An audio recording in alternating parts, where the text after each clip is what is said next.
zero in a city like a jungle. I had to get mine, never give, you gotta take. Be the catapult to storm the gates, cause the champion is never giving in. See you through till the end of days, till the end of days. Your chains will not hold me down, break and fall to the ground. Can't tame these lions inside. The power is raining like thunder, ready for a fight. These lions inside, these lions inside. Can't tame these lions inside.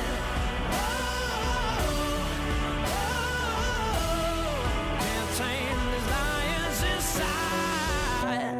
The ground that they're walking ain't cutting through their skin. They're hunting down their prey to the bitter end. The ground that they're walking ain't cutting through their skin. They're hunting down their prey to the bitter end. The ground that they're walking ain't cutting through their skin. They're hunting down their prey. Let the games begin. Your chains will not hold me down, break and fall to the ground. Can't tame these lions inside. The power is raining like thunder, ready for a fight. These lions inside, these lions inside.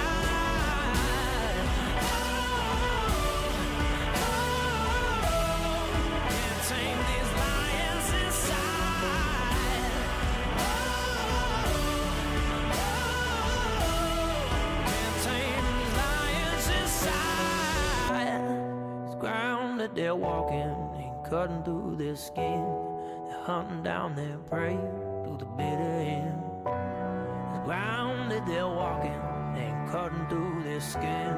They're hunting down their prey. Let the games begin.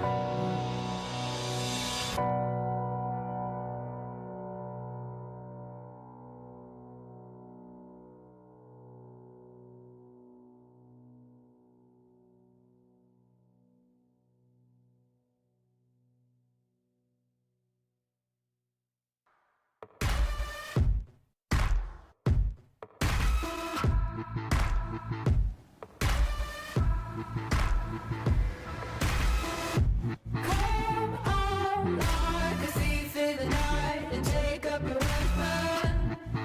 The only direction is forward on. Break through to the other side. Time's almost up. I won't risk my luck. I got mortal blood. I'll be just fine. Gotta stand up and fight. If you wanna survive, gotta face it fully. Get through that fight. There's no easy way out. If you wanna survive, gotta stand and fight.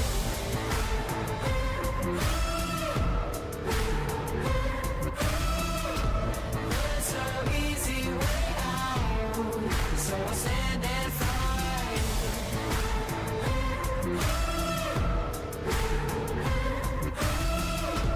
There's no easy way out, so I'll stand and fight.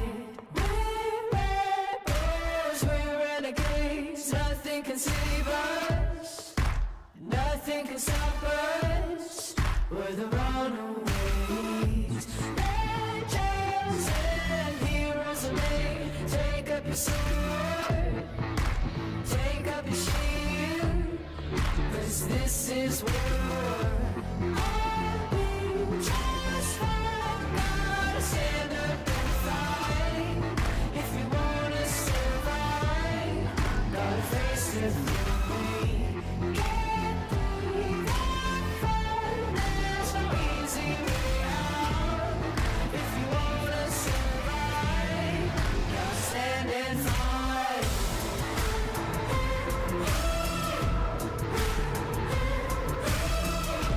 There's no easy way out, so I'll stand and fight.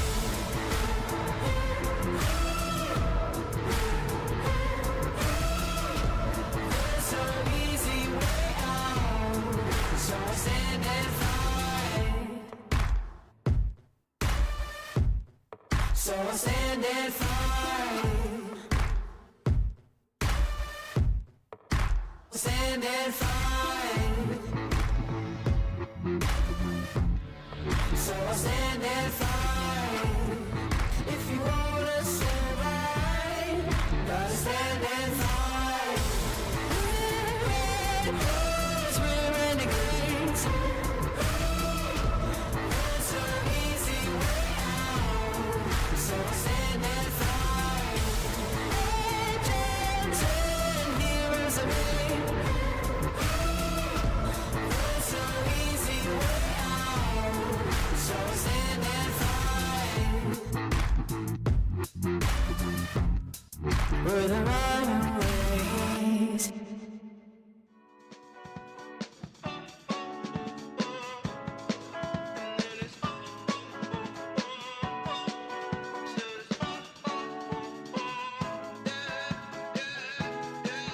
No. Pretty Caroline, oh, oh, oh, oh, stone cold stunner. She was a winner, started working at the dime. Oh, oh, oh, oh, serves as a reminder to count your blessings, 'cause it's telling first, telling fair. Put you down and leave you there, don't make them scared. Yeah, it's the ugly truth, how they coming for you. Yeah, yeah, no. Don't you think you're better off where the neighbors don't stare? Maybe you're wanted, looking good for the movie screens, living in make-believe, hoping your wishes get granted. I know you never giving up unless it's real. A slippery slope, it's not enough to please you. Pretty Caroline, oh, oh, oh, oh, stone cold stunner. She was a winner, started working at the dime. Oh, oh, oh, oh, serves as a reminder to count your blessings, 'cause it's telling fair, telling fair. They'll put you down and leave you there, don't make them scared. Yeah, it's the ugly truth, how they coming for you. Yeah, yeah, let's go. It's the missed opportunity train. It only comes on a very blue moon. Think twice, and you missed it again. Waiting in line for the party to end. Guess you didn't get what they asked for. Not a genie in sight, that reality gets so. There's no point to being careful. Learn the rules to the game before you lose your mental. Pretty Carolina, the stone cold stunner. She was a winner, started working at the diner. It serves as a reminder to count your blessings, 'cause this town ain't fair. They'll put you down and leave you there, don't make them scared. Yeah, that's the ugly truth, how they coming for you. Yeah, yeah, Yo! Yo! What's up, everyone? How's it going? Welcome to Saturday. Unless you're in Australia, then it's maybe Sunday. In that case, let us know how it's going. No, not yet. Not yet. Not yet. Almost. No. Almost. It depends on which part of Australia, probably. Of yeah. course it depends. Yeah. In Perth, no, they are still sleeping almost as yeah. All right. Welcome, everyone. Oh, Matthew's in the chat. I didn't think Matthew would be here today. So, 'cause Oh, hi, Matthew. He is traveling abroad. I believe going to go to see. I'm going to get this wrong. Amath. I didn't get that right. I'm pretty sure I didn't get that right. But yeah, good to see you there. Marco, thank you for being here, man. I appreciate it. Thank you for having me as a guest. It's always a pleasure. I always try to follow you when I'm around the world or when I'm at home. We appreciate you being in the chat also. And I know. I give Patrick a lot of crap because normally, like, he's not here when you're here, and it saddens him. But he's at SQL Saturday Atlanta today, so and I don't know when he's going to be back, everyone. So I just being fully transparent. I have no idea. I have no idea. So he's just gone. Like, he was in Australia, New Zealand, and like I don't know. So we'll figure it out. But anyway, appreciate you being going here, down Marco. under. Yeah, going down under, you change your life, so you have a different perspective, and so everything is different. Yeah. Yep. And then, so I'm going to assume that there are some people watching that don't know who you are, Marcos. You want to give just a quick little bite about what you do and who you are? My name is Marco Russo. I'm from Italy. I travel around the world often because I produce content with Alberto Ferrari for DAX and data modeling. In the last few years, we focus on that, even though we have always worked with Microsoft BI technologies like analysis services, integration services, reporting services, and nowadays we work mostly with DAX and Power BI, but also analysis services, by the way. So, or now Fabric, but I mean, you can change the name; it's always the same thing. So you're an expert on Fabric, is what I'm hearing. No.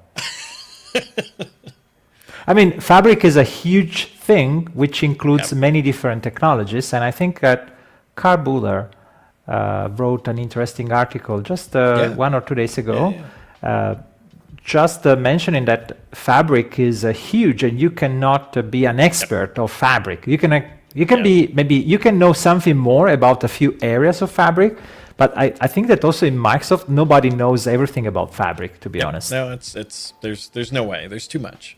It's also changing too rapidly right now that it's hard to keep up. So, and we hear that in the chat. We hear that when just talking to folks at conferences and whatnot. It's hard. Power BI was like that in the early days too, where it was changing rapidly and it was hard to keep up. So yeah, excellent. Well, thank you for being here. One day maybe we'll get you and Alberto back on and get you both in here. So that'll be good too. So, all right.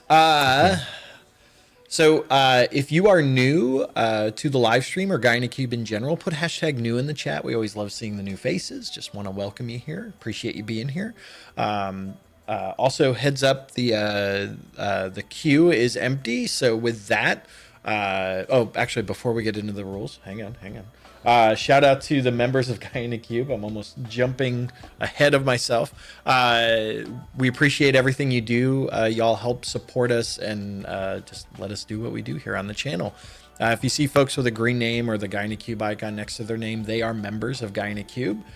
So shout out to them. If you want to learn more about being a member, check out the link on the screen or hit the join button down below to learn more. No commitment required. Just thank you for checking it out.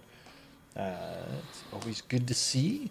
And let's see here. What am I missing? So let's go through and see who is new. I'm seeing a lot of familiar faces. So Torek is new. I hope I said that right. SM is new. Those are the only two I see. So I'm sure there's other folks. So don't. I understand a lot of folks, they just want to be anonymous and lurk in the chat, and so just want to encourage you to join in and ask questions and share info if you know it. Just want to just hope you participate there. Vincent is new as well. Thomas almost new. You've been here from the beginning, buddy. All right, rules. We have rules for the channel. Please put Q: in front of your question. Chatmaster C is standing by to get them into the queue. One time is all you need. And then we will get through as many questions as we can. We never get through all of them. Even though when we start, the queue is a little light, and then I think we're going to get through all of them, and then we never do. So just get them in early, and we'll get through as many as we can. We will be prioritizing DAX and data modeling questions. That doesn't mean you're restricted to that. Just means we'll try and prioritize though, just because Marco's here. Rule number 2, do not spam your question in the chat. We have a 3 strikes rule here on GuyaNaCube. So please do not do it. One time is all you need. Chatmaster C will get it in the queue. We get to as many as we can. So sorry. If we don't get to your question, come back next time. Also, if you have a burning question you want to get answered, and you want to jump the queue to make sure it gets answered, whether it's right now or during the member only section, you can use a super chat to do that. That always takes priority. Just make sure you type in the question when you do the super chat to make sure that your question is part of it. And then lastly, members, please save your questions until Chatmaster C has given you the green light. So the second half will be member only chat, and Chatmaster C will let you know when we get there. So hang tight. All right, Marco. Anything you want to talk about before we get into the questions, or you want to jump in? No, I was making a joke on Twitter the other day that I always like these Ask Me Anything, because I don't have to prepare anything. Usually when I have to do a training or a session, I have to prepare the slides, to try the demo. Yeah. This way, I just have to be here. It's very easy. But I will try to answer any question. I might not be able to answer a few questions, and I will never appeal the fifth. So that's that's a joke. All right. Okay. So with that, let's go ahead and jump into the queue. So first question is from SM, who said they were new, so welcome. First up in the queue, are there any good examples of data models for volume-based subscriptions? I haven't come across a single example for that case and struggle to find it. And I know, Marco, you asked in the question, like, what do you mean by volume-based subscription? Yes, because I'm not sure about so I can imagine, right? Because I don't have a.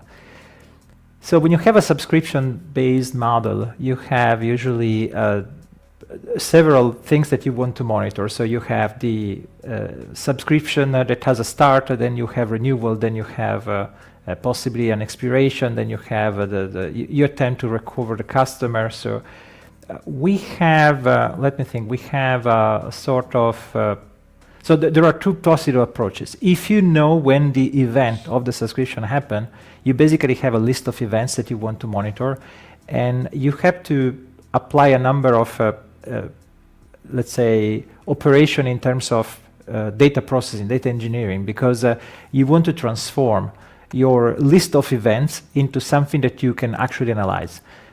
Example, if one event that you want to analyze is the average duration of the subscription, or the average time for which someone decide to move from the trial to the actual subscription, or something like that, it's always difficult to analyze events that are in different rows. So you have to transform something so that it is on the same row. You have the metrics that you want to analyze in terms of dates and distances, for example. So that's the reason why it's hard to figure out an universal model that works for everything, because either you standardize the analysis that you want to do, otherwise you have to do something ad hoc, right? So if you always write a query to solve a particular report, then you can use SQL and you can use the raw data. But if you want to create a semantic model that enables the user to navigate into the data, you have to try to figure out which kind of question will be asked by the user, and you have to try to provide metrics in terms of dimensions and measures that enable the user to navigate across the business domain.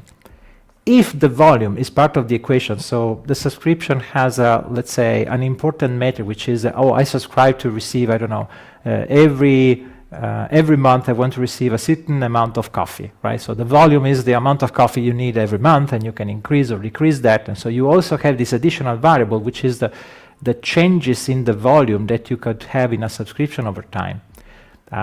So this entire category is when you know what is happening. The second category, so for this category, I would say, I don't remember we published any article about that. We have some internal model to analyze subscriptions, because it happens that we have a subscription in a service model on our website, but we don't have an article describing that as a universal way, because, as I said, it's very different. I don't think it's possible to do something generic. On daxpatterns.com, you have an example of events in progress, which is another kind of analysis, which is, So it's the basket analysis for the new returning customer is actually, so there are several patterns. So, but the new returning customer is the kind of analysis you do to review whether some customer is a recurring customer or not. and without having a subscription, so just based on the transactions on the analysis. And so for that, so new returning customer or events in progress, when you have a start date and an end date, or basket analysis. So for these three analyses, we have patterns that can be more or less generic, but not for the subscriptions. All right. Good deal. I have nothing to add to that. All right. It's an interesting topic, but yeah, it's very wide. Yeah. All right. Sahil's got a question. What is your opinion on a single data model with 200 tables in Power BI that covers 3 to 4 domains together, which might have some tables in common in them? Will splitting be a good idea? And I'll say I spoke at the North Texas user group on Thursday, and someone had a similar question to this of like, look, should we go with the one giant model to rule them all, or should we split the models out? And so what are your thoughts on that? Well, that's the classic question where I have to first reply, it depends. And so I hear Patrick putting the dollar in the jar. I don't. I hear Kevin tracking though, but yeah. Yeah, okay. Kevin, keep track. So it depends. Let me try to describe. There is no wrong or good. It's does the model satisfy the business requirements, or does the model satisfy a theoretical principle that doesn't correspond necessarily to what the users want to do? In the second case, we don't care. I mean, I personally don't care, right? So the fact that we have to do this because it's written in the books, that doesn't matter. Whenever we say, for example, we have to use a star schema, okay? Let me just completely divert the answer. The snowflake schema is good, but it doesn't work well with Power BI. So we suggest to use the star schema because the user experience is improved using a star schema. If you have a snowflake schema, the user will find attributes of the same business entity in different folders, and that's not user friendly. That's it. That's the but technically the snowflake schema would be better. Now, if I was married with Kimball, I would say, no, we have to use the the snowflake schema because it's better describing the granularity of the tables. If I am a Power BI absolutist, I would say, no, we have to use star schema and only one fact table because otherwise you have problems with the relationship. I'm not saying anything about that. I'm saying, look, what is the user what the user wants to do? The user wants to analyze data. Good. Let's provide the user data to analyze.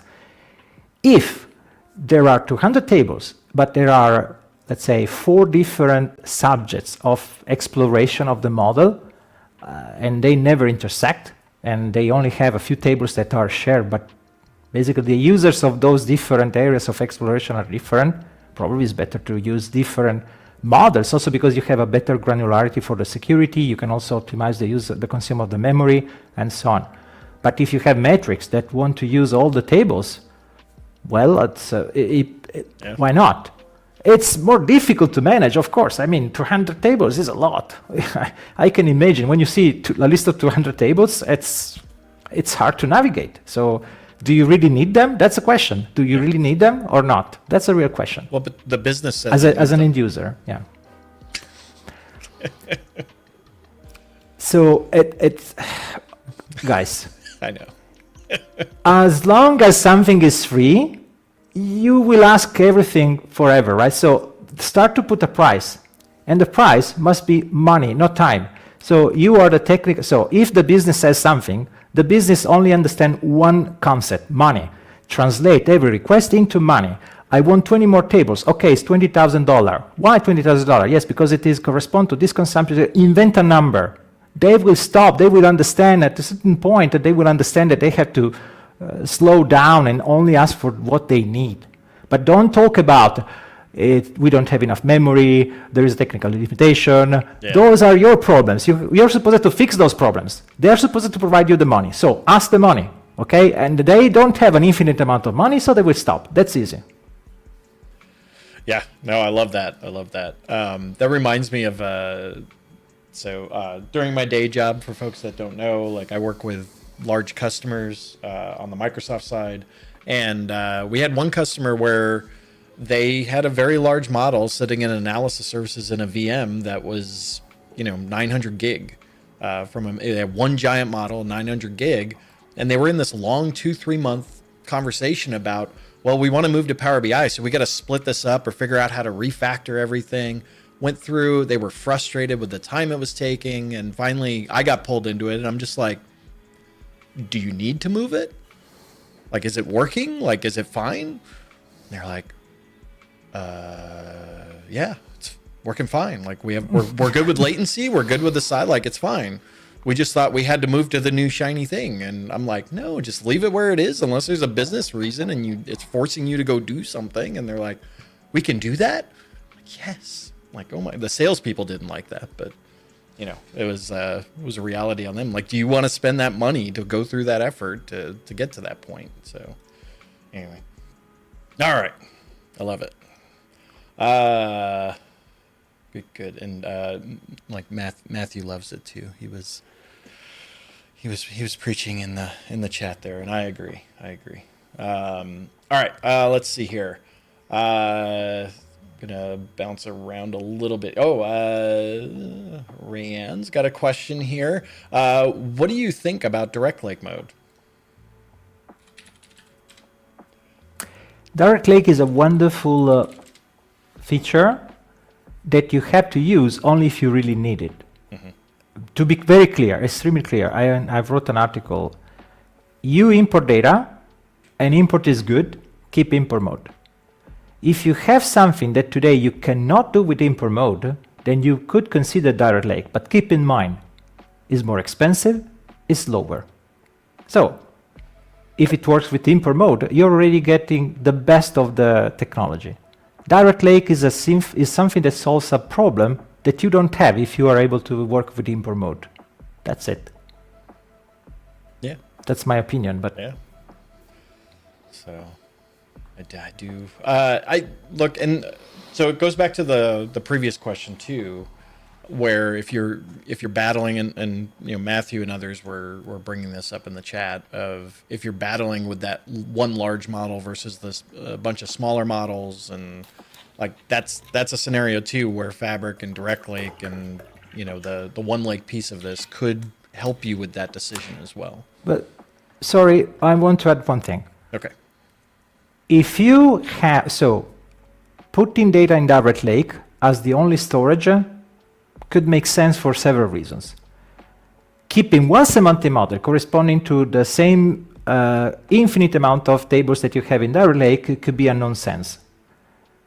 When you look at the semantic model, if the semantic model works with something that you can import, even though your data source is in Direct Lake, it could make sense to import, because there is a misunderstanding. People think, in Direct Lake I only load the columns that I need. Guys, in import mode is the same. If you enable the larger format since 2020, so 4 years ago, it works. So that's not a new feature. Direct Lake, again, solves another problem that you are not able to solve in import mode. Basically, if you have a model that, let's say, total for, I don't know, more than 200 gigabytes, we say 200, 300 gigabytes, well, there could be a reason to use Direct Lake. Because Direct Lake can switch to direct query when you don't have enough RAM. But what you don't want to happen is that, one, you switch to direct query with your 20 gigabyte model or less. Two, that you have limitations in the semantic model because you are using the Direct Lake mode, the Direct Lake storage mode. For example, Direct Lake doesn't have calculated columns, doesn't have calculated tables, doesn't have user hierarchies, which means that you cannot create the hierarchy in Excel to navigate in a pivot table. I mean, that's from a user experience is so bad. Come on, you really want to do that? Why? What is exactly the problem you're trying to solve with Direct Lake? That's this is where I struggle, because if I hear people, we have to use Direct Lake because it is better. Yeah. Yeah, but it is better not for your problem. It's better for another problem that you don't have. Right. So you don't get a big truck to move for two blocks, right? You get maybe besides you could walk, but if you don't want to walk, you could get a bike, you could get a Uber, you can get a car, a small car. Why never you want wanna to get a walk. truck? I know, Adam. I have a I truck. said that intentionally. I know. Yeah, but Because I no, live in the but when middle I of say a nowhere in truck, a Texas, big. and But you don't have to do. But that's the point. You don't have to. Whenever you have to move several miles, not just 2 blocks. That's what Yes. I'm saying. Yes. Many people don't have this problem, right? Yeah. Anyway. Nope, that's a good point. And I don't think, like, people think like if we're doing leveraging things like Lakehouse or Warehouse and we're getting things in one lake, they think, well, the only way I can use that data is if I use Direct Lake and Power BI, and that's not the case. You can easily go pull in that data with import from a Lakehouse, like that works. So you Yep. can definitely still do import strategies based off of one lake data. So yeah. All right, cool. And then Donald had a super chat. So Donald, appreciate that. He did a super chat just saying for all the Kimball mentions. So appreciate that, Donald. Yeah. And Alex is saying Direct Lake all the things, but that's Alex. So appreciate it, Alex. All right. Let's see here. Yeah, Chewy said, "Don't tell." What he said, "Don't tell people in Texas not to get a truck, Marco." I know, but I know Adam and I know what he thinks, so I said this Yeah. intentionally, right? So Marco we was hit up the trolling. video. Marco Yeah. was trolling. Yeah. You will All find on my Twitter. So if you look at what I write on Twitter, starting on Friday afternoon until Sunday, it's basically I'm trolling. So Good just to know. to Good to know. yeah. All right. Gonzalo's got a question here. Marco, is there any AI or GPT that is better for DAX and Power BI challenges? So like Gemini, Bard, etc. I've been using ChatGPT and watched your video related. It's not perfect, but it does help. I mean, it's always the same problem. So I will see this at 2 levels. Can ChatGPT help me, or sorry, can an LLM, okay, a larger language model, help me writing code in programming languages? And the answer is yes, it could help. But as your experience and the experience of many can validate, when you are using a programming language which is complete in the algorithm that you are describing, C#, Java, C++, Python, you basically can create a function that has input and output, and everything is self-enclosed in the function that you use. It could help because there are many similarities that can be found, and the LLM performs very well. Copilot works very well in Visual Studio, in VS Code, on GitHub. I mean, it's just, I'm a developer. I use it in Visual Studio and it is so good. Okay, so it's so good. When we move to context-aware languages, starting from SQL and arriving on MDX and DAX, that's completely different, because the suggestion you can get is good as long as you ask for a specific pattern that you could find. But it's very, very rare that the code that you get, A, works, B, adapt to your model, C, answer to your query. Because if you think for a moment, if you ask me a query, the chances that I will reply, so ask me a query about DAX, about your problem. The chances that I will reply, that I will answer immediately are, let's say, 10%. 90% of the times, I ask you another question. And the problem is that your question is ambiguous. So I have to decide whether I should, just guess what you want to do, or should I ask you better what you want to do so that I, try to disambiguate your question and try to answer. Now, the LLM don't work this way. And I would say the implementations along the LLMs don't work this way today, and so they are not performing well. That's what I would say a fact. Okay, this is something.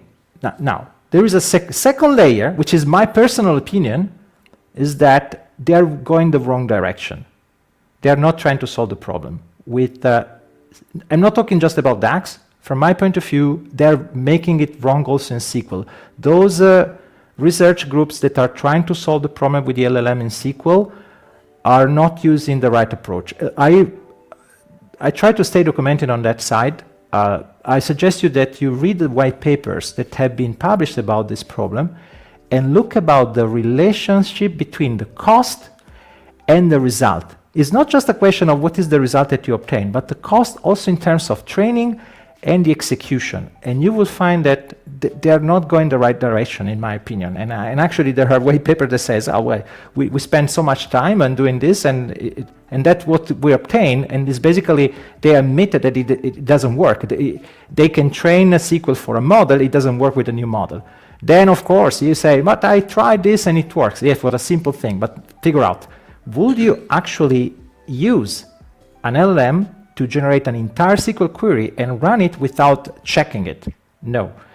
And when you check it, how much it helps you? Because for SQL, it helps you because SQL is verbose. So let's say that it can save you typing code. But for DAX, are you really saving time in DAX? I'm not sure, because the amount of code that you have to write in DAX is not much. And the time and the error that you could make by doing a small mistake in a small part of the code could be huge. So I don't know. To me, is that they're not trying to solve the problem in different steps, which is that you have to make the LLM context aware. And today, the LLM is not context aware. And so how can it work? Yep. All right. Good answer. So one thing I'll like, to the point of, look, it may help you get started, or it may help you get you in a direction, like if you're not familiar with it. The example I'll give is we did the Power Hour at Fabric Conference a couple weeks ago. And we were sitting in the speaker room, and we were just kind of brainstorming with Matt Mason, and Amir was there. We were just chatting. And then a couple of the developers that work on the data science side, so they work on the semantic link and other things. They were standing there, and they got into it, and they're like, oh, what do you need? Because I was running it out of a notebook, and they're like, oh, give me 10 minutes and I'll give you 500 lines of code. And so the one developer starts doing stuff. The other one's watching. He's like, why are you doing that? He's like, just go to GPT and like go to ChatGPT and let's just go there. And so here, I'll show what they did here. And so we were trying to add a progress bar in it. And so it's just like, okay, how do you do a progress bar, right? And so it came up with a code example. And the one developer that wasn't using ChatGPT, he's just like, what is that? Like, I've never seen that before. And so that put them down a rat hole too. But it was exposing them to things that maybe they didn't even know about, so they could go learn about it and do other things. And it went on with, a lot of other stuff. So it was just interesting to watch them like both just kind of go back. They were arguing about ChatGPT and the usefulness of it, and but they ended up getting to what they needed, and it was giving code examples and helping them explore different things. Did it give the actual answer for what they were looking at? No, it did not. But did it help progress the solution in a faster way? It did. Yes. Yeah. No. I, as I said, I'm a strong user, and Yes. just want to, my problem with this, when I receive the question, usually the question has a retro question that is not exposed, which is, should I really learn this stuff? Because, ChatGPT can do everything for me, and so I could just write an English question. That's the point. And I always say, no, look, it doesn't work this way. These tools make you more productive as long as you understand what is happening. If you are not able to understand what is happening, first of all, you could be fired, because actually ChatGPT can replace you, and probably it costs less. And second, it's dangerous because you might assume that the answer will be correct and you're not able to validate. So as long as you use as a tool, as a tool that can make you more productive, that's fine. Now, my point is that in DAX, how do you, so where does it help you? Because DAX doesn't have a specific function that solves the problem for you. It could have some pattern, but it doesn't have, and DAX has 400 functions, and beside the financial ones, there are not many functions that solve a specific business problem. So I'm not sure. Most of the times, it's the real understanding between the data model and the business question and the meaning of the relationship and the meaning of the measures that matters. And I don't know if it helps you. That's my point. I'm just trying to guess, to figure out what is the use case where you actually are getting help for DAX. That's my point. Yep. The other thing I'll add to that, and then we'll move on, is just remember it's called Copilot, not Pilot. So just keep that in mind. I agree. All right. Yeah, Chatmaster C has said she is clearing the queue. We are 3 minutes over the halfway mark. So members, you can start getting your questions in. We are going to go to member only chat. And so what this means is that members and moderators will still be able to participate in the chat. Everyone else can still watch, but you won't be able to actually participate in the chat at that point. Again, super chats always take priority. There were still a bunch of questions in the queue we didn't get to. Sorry about that. So if you still have a question, you want to get it answered, super chat will bump the queue even when we're in members only chat. So be aware of that. So let's go ahead and get switched over. All right, we are in member only chat mode now. And do one more thing. We'll drop the link in the chat one more time if you want to, assuming it works. If you want to go learn more, come on. There we go. Replace. There we go. All right. One of the benefits of being a member at the visitor or producer tiers, you can pre-submit questions. We don't have any for today, but just know that is a benefit. We can spend a little more time on it, especially if you give like a sample file or something we can dig into, as opposed to just doing it off the cuff live on the stream. So just be aware of that. If you want to learn more, if you are a member and you want to learn how to go do that, there is a members tab. If you go to the YouTube channel, don't do it right now, do it later. There's a members tab and it has instructions for how you can go do that. All right. Let's go to the queue. Let's see here. So Shane's got a question here. To my knowledge, large model mode doesn't allow downloading on the Power BI desktop file. Is it really a good idea if not absolutely needed? Well, if you want to download the PBX file, so the first question is why, right? So yeah. let me try to describe. I'm thinking about the many cases that I see. So let's say that there are many different ways of developing, and let's divide in two groups. So there is one group of people who design everything in a Power BI file and upload the Power BI file. And there is another group of developers who create a model in, let's say, Tabular Editor or Visual Studio and deploy the model without the data, basically. So you have just the model, you deploy the model without the data, and the model is refreshed on the cloud. So when do you need to download the PBX? Because in the second case, you cannot, right? So if you create the model, deploy the model, and process the model online, as far as I know, you cannot then download the PBX. The only way you can download the PBX, you upload the PBX at first. So we are restricted into the use case where you have one PBX file that doesn't use incremental refresh. Now, if you're not using incremental refresh, it means that you could have how big is your model? A few megabytes, 100 to 100 megabytes. Do you need a large model than those small models? I would say no, you don't need it. You can keep, you can skip enabling the large model setting. But if you enable a large model setting, you probably are already in a case where you cannot download the PBX file because if you have incremental refresh, you cannot download the PBX file, and I will use all the times the large model with incremental refresh. And if I have the model deployed from Tabular Editor or Visual Studio, again, I cannot download the PBX file the same. So what's the point?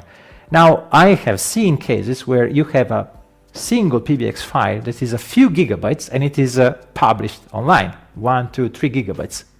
From my point of view, that is not the ideal way to develop the model and deploy the model. So I will consider, well, why you don't split the model from the report, why you don't use the incremental refresh, why you don't structure this, because actually it's a pain. You waste a lot of time every time you have to deploy something. So I don't know, I will choose something else. But I don't get the point of what is the use case where you can only download something that you published. So why you download something? If you had the original one, why you want to download it? That's where the point where I don't get why. Yep. Well, and so two other points with that too. One is they did make an update a couple months ago. I don't remember when they changed it, but it used to be you just got blocked altogether. But now what it'll do is it'll actually download the report in a PBIX that's live connected to that data set.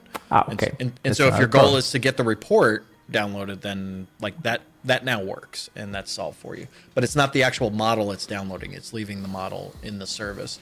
The other option you have too is if you really want to get that model, like you can use a backup approach too to get the ABF file as part of it, at least the backup of the full model. But yeah, to Marco's point, like typically, like if you're trying to redeploy or do something with it, you're just going to get like the metadata of it or the BIM file of it, and then do your changes and redeploy either with Visual Studio, Tabular Editor, whatever. So the other thing I'll just add is if that is something that you have a scenario where you need that, go to, and I don't know if this is going to work, go to aka.ms/fabric ideas. Hey, it worked this time. And go add that feedback. If you do add, I'm sure it's already out there, so you can just vote it up. But if you do add it, make sure you put in the business case of why. Like, why is this important? Like, what does the business need to go do something like this? And that may cause you to pause and think really like, oh, do I really need this? Or, is it just nice to have? So that's an option for you as well. So, all right. Good deal. Good deal. Let's see. Alex has a question here. What's the easiest way to demo the performance implications of many-to-many relationships?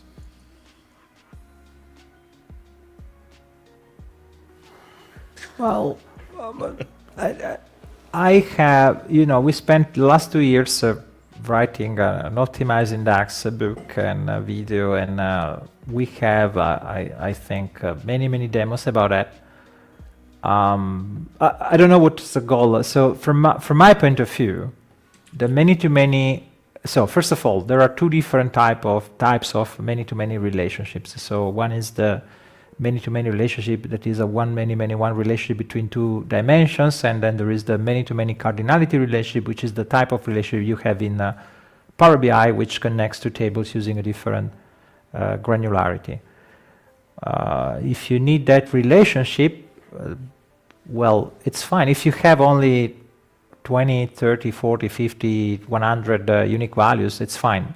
However, every single time you have a many-to-many cardinality relationship, you should stop implicit measures and write measures that protect the code, the report to display meaningless numbers. Because when you go below the granularity that you're trying to map, you get inconsistent results, because of course you have something that you have a non-additive measure all the time. So the performance implication comes from the fact that you have no longer an additive measure, so every cell in a report is a different query, instead of having every cell that is a slice of a bigger query that can solve the report.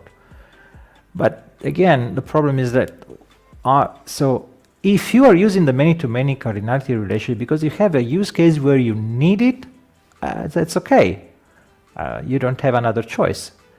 But if you're using that just because this is the data that I receive, well, then let's review the data model, right? So I think we have several articles about this topic, and my biggest concern is not the performance, is the is the fact that do you need it or not? Because if you need it, you have to use it and you have to deal with the performance because your alternative is worse. If you don't need it, probably it should not be there in the first place. Then yes, we wrote very complex techniques to optimize those models that need that relationship. But that's a completely different point, right? So you don't want to pay the price for optimizing something with a more complex models when you don't need it. That's my point. So you don't want to go there. I mean, it's a nightmare. I don't. Yep. All right. Donald's got a question here. How do you see Microsoft Fabric helping to build better data models? I think we kind of touched on this a little bit before.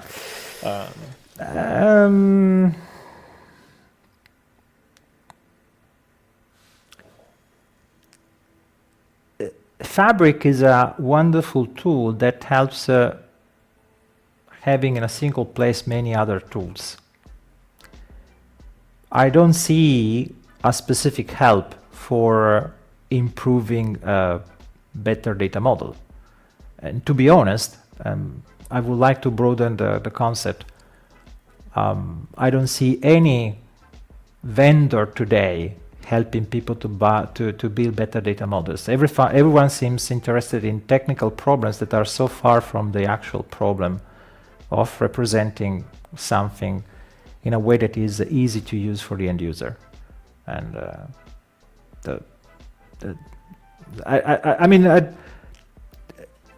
I'm thinking because that's a topic I would like to talk for hours. But the short answer is that there is a big opportunity in the market because nobody's thinking about it. Well, and I agree with Marco. I don't think it's going to necessarily help you build better data models because when you build a data model, you still have to think about how are you structuring it. That hasn't changed at all. What has changed though is, and where Fabric can help here is, so typically when I work with customers and we're building data models and there's multiple data sources and it's kind of hard with combining some of those things and there's a lot of work you have to do on the Power BI side of things that is complicated, right? Fabric can help you on that part of it, from the ETL, the ingestion, the orchestration, all of those items. It'll help you get it there. So when you're building your data model, that part is faster now because you don't have to deal with all of that. Yep. But the actual building of the data model, you still have to do that work, and that didn't change. Yeah. Let's say that it helps the data engineering side of the problem. It doesn't help the data modeler part of the problem, from my point of view. And I mean, and there are things that... It's not a limitation of Fabric. I mean, I don't see any tool doing... I mean, if I look at all the tools that are around, I don't see anyone doing anything here. Yeah. Doing anything, to be honest. So. Yeah. Now, and it could benefit you from overall performance once your data model is built. If you do end up going down the direct lake route, or even refreshing data for an imported model, like that could be helped, but the actual piece of building the model is not changed. So yeah. Yes. Cool. All right. Andre's got a question. I don't know. I'll let you answer it, but I've got a very quick answer to it. But okay. Could you explain better the limits of live connections in Fabric capacity for embedded? I don't know. Adam, do you have the answer? Well, I mean, man, from an embedded perspective, there's no difference, right? It's a live connection, so you can use live connections now. So the challenge you're going to have from an embedded perspective is going to be if you're potentially going to go through a single user to the model at that point, depending on how you embed it. Now, there are potentials for leveraging like RLS and sending the effective identity across, but authentication is really what you need to be concerned about in an embedded scenario on that front. How are you representing the user to the model? But other than that, it should work. It's no different than doing it in the portal. So, yeah, that was a quick one. Let's see here.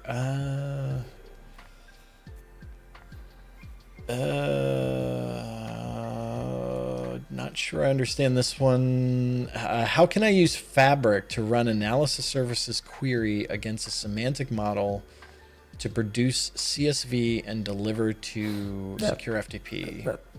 I think I understand the question. So the question is, you want to run a DAX query, and you want to run the DAX query through XMLA endpoint, and you want to produce a CSV and deliver it to an FTP server with SFTP.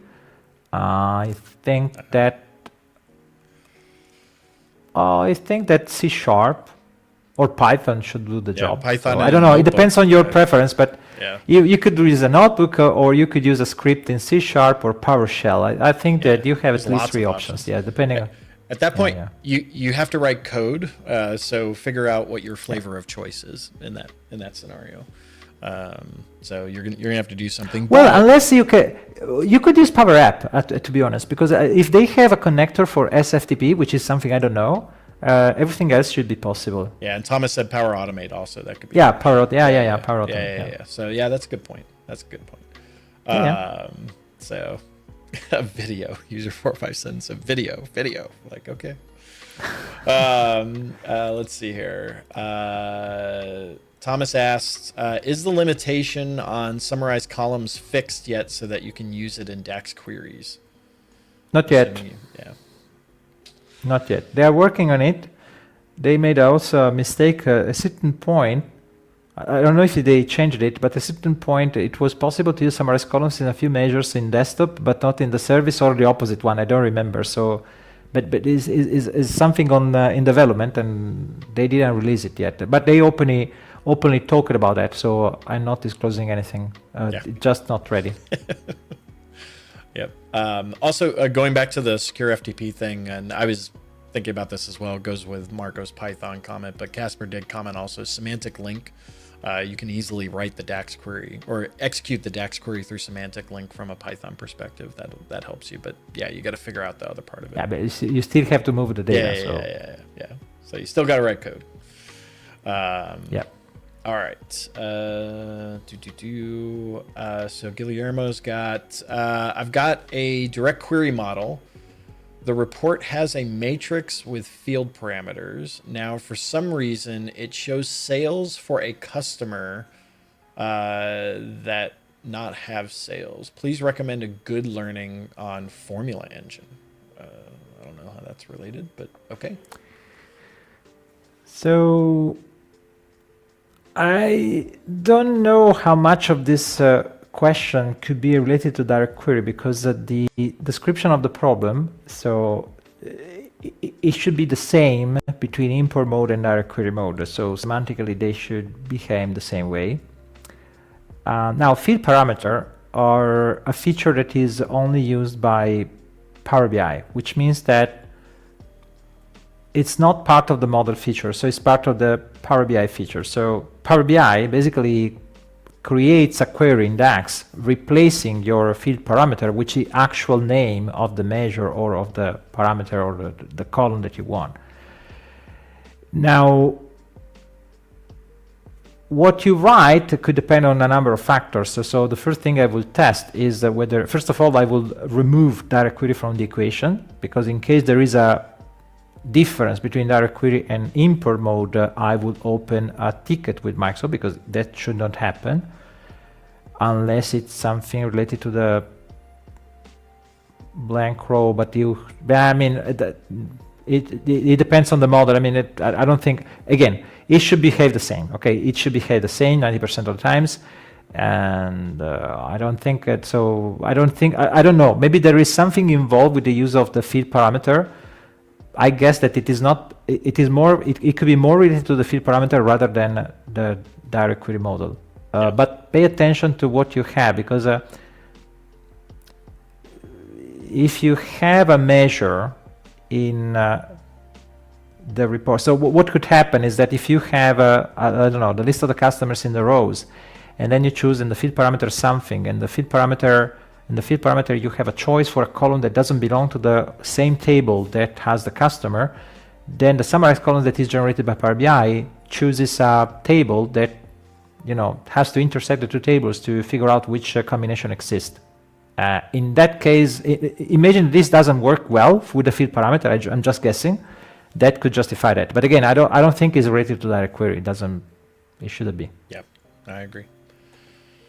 All right. So Jarell had a super chat, and it's a two-part question. Part one, is there a way to hide a page or a visual on a page, like a button, for certain users? And two, ideas on how to transfer old business object reports to a Power BI data model. Also to advise client on to advise client on ad hoc reporting. I'm thinking a lot of analyze in Excel. Okay, so part one. So let's go with that first.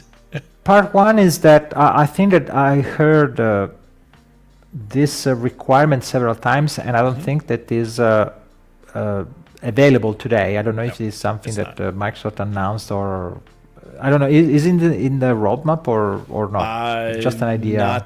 It's not in the public roadmap.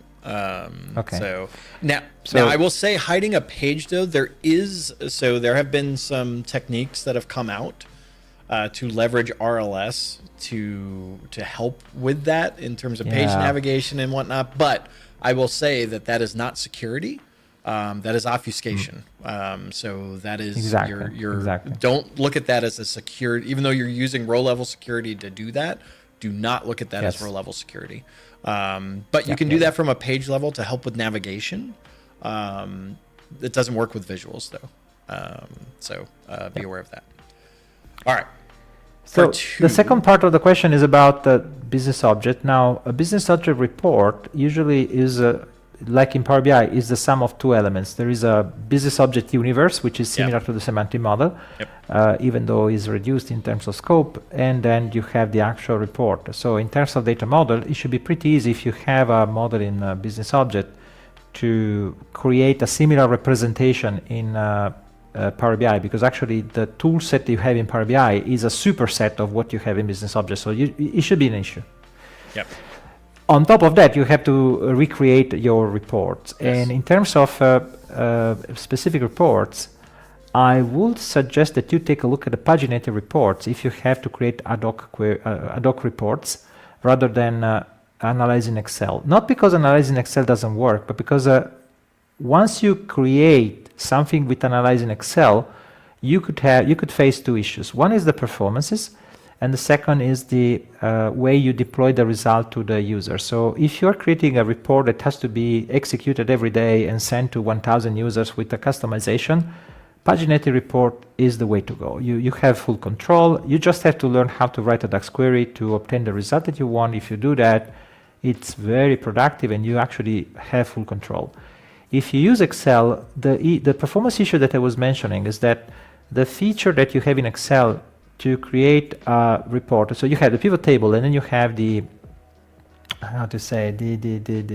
Q formulas, which enable you to create the report with the layout that you want without the constraints of the pivot table. But if you do that, then you generate a query that is absolutely not optimized for the tabular model. So as long as you have, let's say, 20, 30, 40 cells with data, that's fine. But when you end up having thousands of cells, which is easy in Excel, believe me, then the performance is not very good. And it is better to rely on some other technique. We have an article about that using the get pivot data function in Excel, because in tabular it works better. Basically, all the features that you have in Excel have been designed for multidimensional. They work in tabular, but in terms of performances, they don't work as well as the multidimensional model worked. Now, in Excel, you have the ability to create a table, right? So just you run a DAX query and you get a table. There is some help now in Excel that guides you in creating the initial query, but then it's harder to modify. But if you invest on it, if your goal is to just download a big table with less than 1 million rows, DAX is the way to go, just for a table. But don't use the pivot table. Use just the table, and these are the options. But paginated report is probably what you want to use. Well, and I'll also say in terms of migrating like a report from business objects over to Power BI, like I hear this a lot in like when customers are just migrating from one tool to another, whether it's Tableau to Power BI or Cognos to Power BI or business objects. There's no magic solution to migrate those. That's like apples to oranges, so you have to recreate that. So I do know there are partners out there that have some accelerator type options that will help you get started, but it's not gonna just go through all your reports and regenerate it in the other tool. Just be aware of that. All right, Donald coming in with a super chat. Thank you, Donald. Do you like Negroni drink? I don't even know what that is. It's a kind of drink, but I'm a strange Italian. I don't drink in general. I don't drink wine. I don't drink alcohol. It's an alcoholic yeah. drink, right? But yes, absolutely. Got it. Yeah. Because you do. But the funny thing, like, you'll drink water and Coke and those things. So. Yes, I drink to survive, but I don't drink. Even though it's strange, because in a dessert, if there is something with alcohol, I have no issues. So it's just drinking the alcohol per se is not something I do, so I don't. It's strange, right? But Alberto is good. So between me and Alberto, we do an Italian because, for example, Alberto doesn't watch sports. Like that's why I like football or soccer, and I'm a regular person from that point of view. So cool. All right, let's see here. Robin's got a question. Why is it that desktop isn't smart enough to realize when a measure or folder is moved in XMLA, especially if the name has not changed?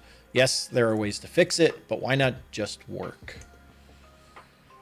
I think this is a bug. I didn't I didn't know that. Yeah, so, I'd have to play with it. I didn't realize that either. Because I thought I've done that where. So what could be happening, Robin, is because if you do it through the XMLA endpoint, maybe the UI just hasn't picked it up yet. So if you were to close and like reopen Power BI Desktop, does it then pick it up? Because it's just a representation of the schema, so it should do it. But I guess that, I don't know, it could be there is an issue by using the live connection.